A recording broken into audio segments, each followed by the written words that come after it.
મહેસાણા જિલ્લાના માણસા ગામે ભગવાન શ્રી હરિ 13 વખત પધાર્યા છે.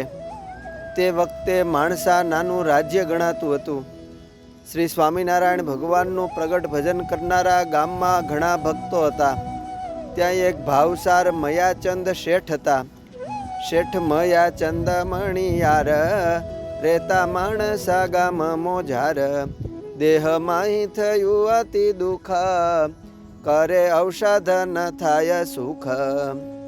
એ વખતે વિસનગરમાં સારા વૈદ્ય છે એવું જાણીને તેઓ દવા માટે ત્યાં ગયા. તે વખતે વિસનગરમાં પોતાના ગુરુ કવિવર કૃષ્ણાનંદ સ્વામી હતા. સ્વામીના દર્શન પામીને મયાચંદને અતિ આનંદ થયો. કરે ઔષધ ન મટે રોગ, રાખે મૂર્તિને મનમાં યોગ, સંત જોવા જાય કરે વાતું, ફાડી નાખ્યું કર્મનું ખાતું. કૃષ્ણાનંદ સ્વામી વગેરે વિચરણમાં પધારેલા સંતો સૌ વિસનગરના ગામજનોને ચોરે ચોટે રામજી મંદિરે કે નદી તળાવે નાવા જતા આવતા ખૂબ ઉપદેશની વાતો કરે અને શ્રીહરિનો મહિમા સમજાવે. કહેતા કે મૂર્તિમાં મન રાખજો, દ્રઢ નિશ્ચય કરજો, તેથી મનનો બધો રોગ દૂર થઈ જશે અને શ્રીજી મહારાજ અક્ષરધામમાં તેડી જશે. એવો શ્રીહરિનો અભયવર મુમુક્ષુજનોને સુણાવતા હતા. કૃષ્ણાનંદ સ્વામીના વચન સત્ય કરવા ભગવાન શ્રીહરિ થોડા દિવસો બાદ ત્યાં વિસનગરમાં જ શેઠ મયાચંદને અનેક મુક્તો સાથે તેડવા પધાર્યા. દિને કેટલે કે સહજાનંદ, લઈ સંત તરણાક સંગ વૃંદ, આવ્યા તેડવા અડધી રાતે, ભક્ત કહે લઈ જાઓ સંગાથે.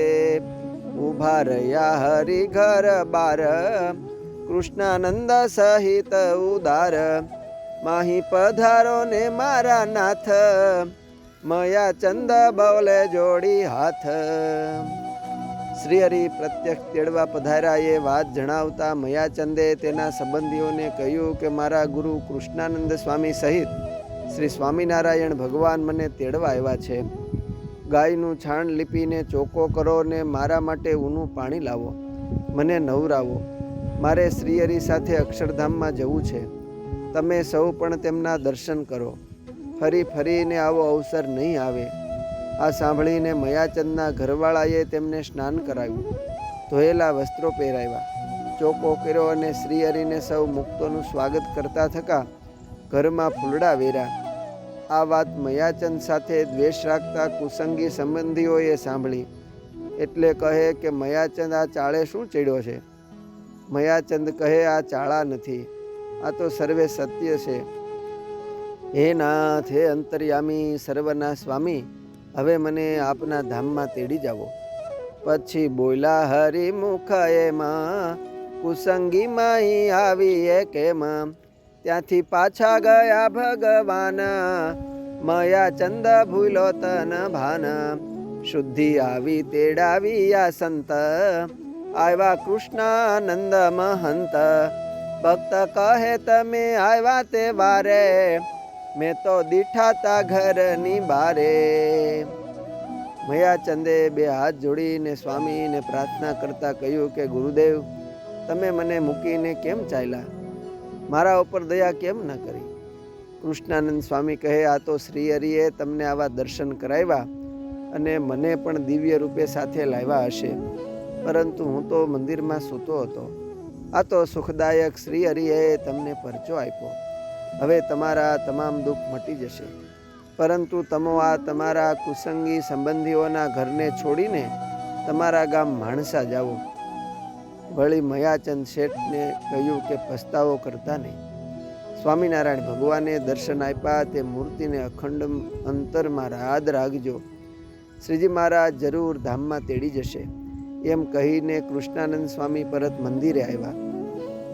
માની વચન માણસે ગામ, આવ્યો મયાચંદ તે હઠામ, આવ્યા તેડવા શ્રી ઘનશ્યામ, રથ વિમાન લઈ સુખ ધામ, તેડી ગયા વાલો નિજ ધામ, પુરુષોત્તમ પૂરણ કામ. આમ સદગુરુ કૃષ્ણાનંદ સ્વામીના કહેવા મુજબ ભગવાન શ્રીહરિ સંવંત 1898 મહામાસમાં મયાચંદને માણસા ગામેથી અક્ષરધામમાં તેડી ગયા. એ વખતે તેમના ધર્મપત્નીને પોતાના પતિનો આધેડ વયમાં જ અક્ષરવાસ થતાં અતિશય દુઃખ થયું. કેમ જે તેઓને પુત્ર પરિવાર હજુ હતો નહીં અને સંસારના આધારરૂપ પતિ ધામમાં ગયા. તેથી તેમના પત્ની અતિ રુદન કરવા લાગ્યા. તેઓ પણ સારા ભક્ત હતા. પછી શ્રીહરિએ તેની એક પાડોશ બાઈને દર્શન દઈને કહ્યું કે તે બાઈને તું કહેજે કે જરાય ચિંતા કરશો નહીં. તમારી સર્વે મનોકામના અમે પૂર્ણ કરીશું. તમારા પેટમાં પુત્ર રૂપે બાળક છે તે તમારી સર્વે રીતે સંભાળ રાખશે. જઈ પાડોશીએ વાત કહી, સુણી રાજી થઈ ઘણું બાઈ. તરત પુત્ર થયો પૂરે માસે, એવો પરચો આપ્યો અવિનાશે. આમ શ્રીહરિએ દીધેલ દર્શન પ્રમાણે એ પુત્રનો જન્મ થયો અને ભગવાન શ્રીહરિના આશીર્વાદે તેઓ મોટા થઈને સારા ભક્ત થયા હતા. અસ્તુ. જય સ્વામિનારાયણ. શ્રી હરિચરિત્રામૃત અધ્યાય 70 માંથી